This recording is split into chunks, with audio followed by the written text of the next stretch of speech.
Yo, what's up, guys? Welcome to Opinionated.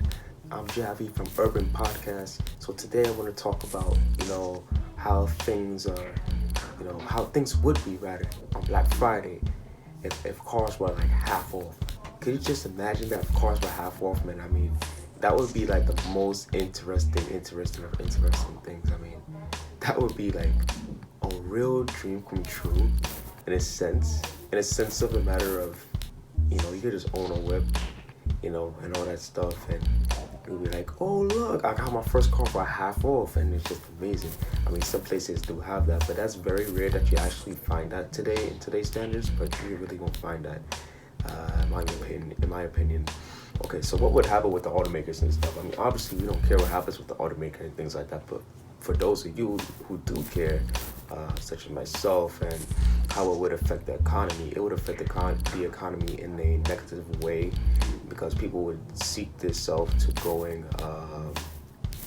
car shopping during Black Friday instead of a regular time, even though the customers would actually go to the specific dealership or any other dealer off the season of Black Fridays in January, anywhere from like December all the way to October, early to mid parts of November, and that's what would happen.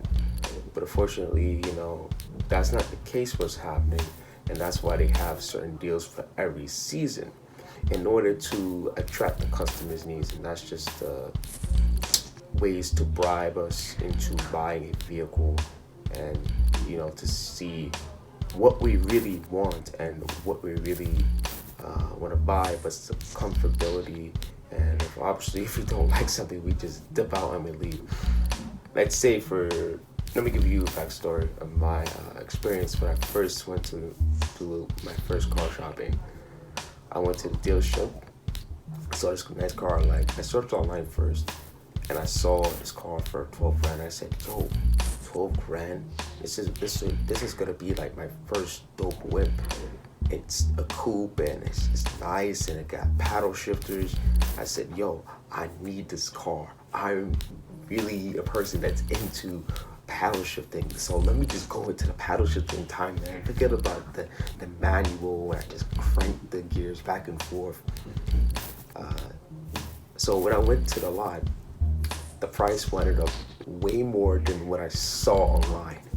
And they have this thing with online, the price is lower, and in person, the price is higher. So I find it very strange and weird. So when you see those two, I assume that the fact of the matter is that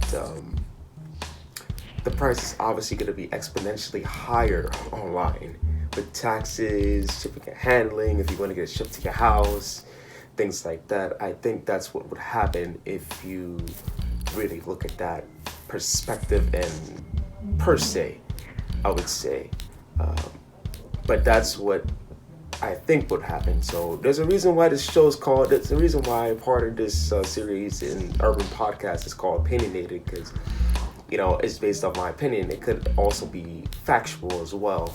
So please don't go ahead and roast me on the comments or anything. Please bear with me. And I think that's what would happen.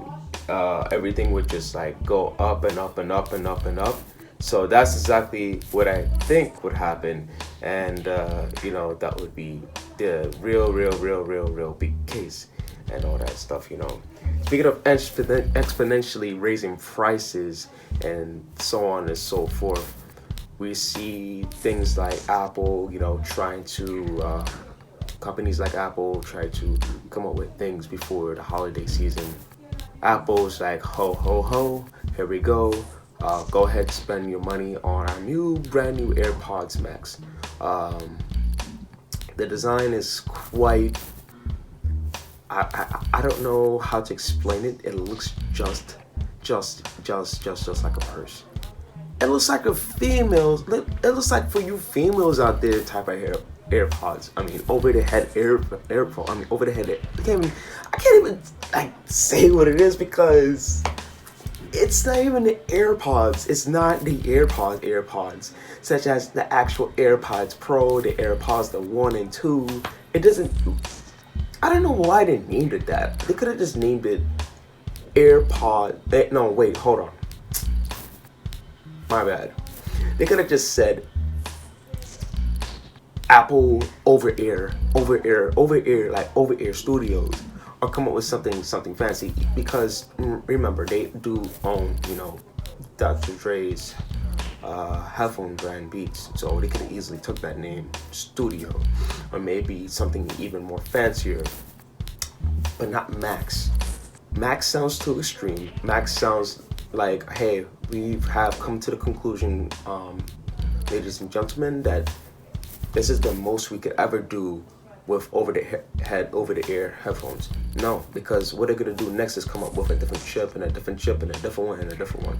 W this, W that, or maybe not even the W. Maybe it might be something besides a W, which most likely Apple actually does in the first place. And that's just the way Apple communicates, and that's just the way Apple operates. It's very, very Apple-ish how they really do. Apple's just being Apple. Apple's just being the smarty pants, coming up with things that you never heard of before, and it just seems so off and complicated sometimes.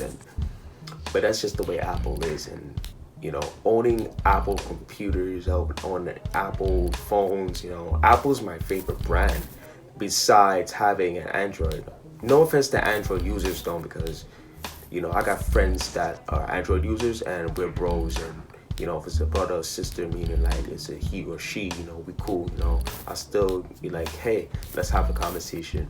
There's nothing wrong with that part of the branding situation, but I feel that Apple could do better than that. They need to just come up with something better than what they came up with. The purse looks weird. See, look at that. I called it a purse. I called it a purse. The purse looks weird. No, we're not talking about Birkins. We're not talking about Versace, man. We're talking about Apple here. And I feel that it just looks so much like a purse. It looks a lot like a purse. And I'm like, come on. Apple, what are you doing? Why do you come up with a case that looks like a purse? It looks like the bottom casing of a purse. The handle is how you carry it. I can't do that. This is just weird. I could understand I would actually buy it if they actually came up with an actual case. But however, though, the price is just really, really, really too high for me. And for you guys out there who are really not looking to spend so much money on a pair of headphones, $549 plus taxes. Do the math. It's probably $560 something, probably more than that, depending where you live, etc. That's pretty high for headphones. I mean, they're high quality. Watching the review from NKBHD, I hear that it's cold to the touch and all that. Once when I hear things like that, that means it's high quality. High quality headphones are the best. I'm an audiophile, but I still don't rock with the fact that, we're come on, man. That's like for wifey, man. Those headphones are for wifey. Those headphones are for me as a gentleman. I feel awkward in that. Unless it's up to you guys, what you want to buy. But for me personally, I couldn't have that because the case looks strange. I wouldn't wait for a third party to come up with a case for it. I mean, that's the only time I actually would, buy it. But the case will be massive, weird, and it's just gonna be the most untravelable type of headphones to actually bring compared to the Beats, which just folds up and you could just put it away, tuck it away in your bag, and clip on the side of your bag with the case, which is really convenient and really cool. That's what I like. That's exactly what I like about the Beats Solos and the Pros and the Studios. You could just do all that stuff, and I think it's real cool. So, yeah, guys. So, this is a different series and all. So, this is Opinionated by your boy, Javy from Urban Podcast. So, stay tuned and peace out. Javy out. And Javy's out the building. Opinionated.